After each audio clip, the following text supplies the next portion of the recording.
Okay. I purposefully took off my glasses so that I don't see you guys. So I moved to Cape Town 4 years ago, and I'm quite grateful that when I moved here, my husband was already part of the community, so I didn't have to go out of my way to look for a church. But I must say, when I joined the community, I came with a lot of attitude and a red pen in my hand. Because what do you mean as a black man you go into a white church and majority of your friends are white? But in my defense, I went to an African school, so I came here with preconceived ideas of what's going to happen.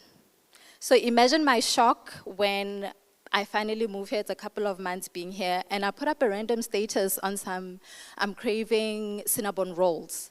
And this random white girl says to me, "Oh, I can bring those for you." Like, weird. Because we qualify our friendships with how long we've known each other, what we've done for each other. And my love language is acts of service, and you bringing something for me is that. The random white girl is Crystal, and she's a very good friend of mine. Second white girl is some curly-haired girl, and she just randomly prays for me. She's someone I call when I need to be carried, and that girl is Amy. Another one is some random Indian girl who I call in case of an emergency. You need her to start your car, she's there. You need decoration, she's there. So God brought all these people who carry me when I can't carry myself. So we are going through the Sun Stand Still series, which I think is amazing and powerful. And I thought to read on Mark chapter 2. Guess who needs her glasses? Mark chapter 2, I'm going to read from verse 3. Some men came bringing to him a paralyzed man carried by 4 men. Since they could not get him to Jesus because of the crowd, they made an opening in the roof above Jesus by digging through it and then lowered the mat the man was lying on. When Jesus saw their faith, he said to the paralyzed man, "Son, your sins are forgiven." So I look at this story and I see the paralyzed man. It doesn't say he was born paralyzed. Maybe he was okay at some point and something happened. And maybe for the longest time he had faith that I will be okay. And he was told, you can go to a physio, you can go to this, you can go to that.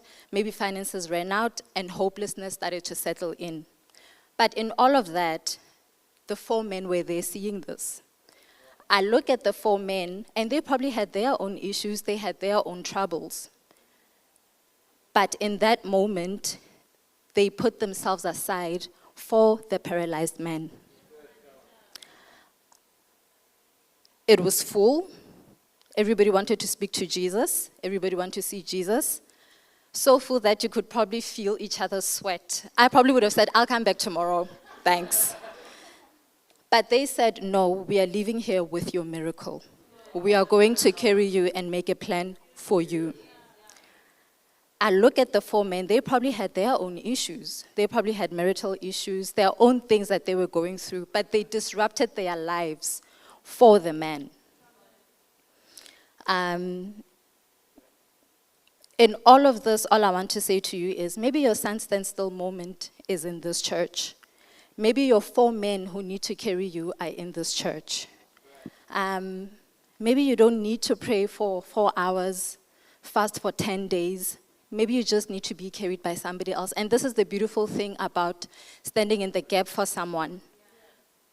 When you enter into God's presence, and God saw their faith, even their problems probably got answered. Maybe their prayers also got answered. They left not only with the miracle of the paralyzed man, but their own miracles as well. So, do not leave community. Stay in community. Your 4 men are here in this church. Your Sun Stand Still moment is in this community. Thank you.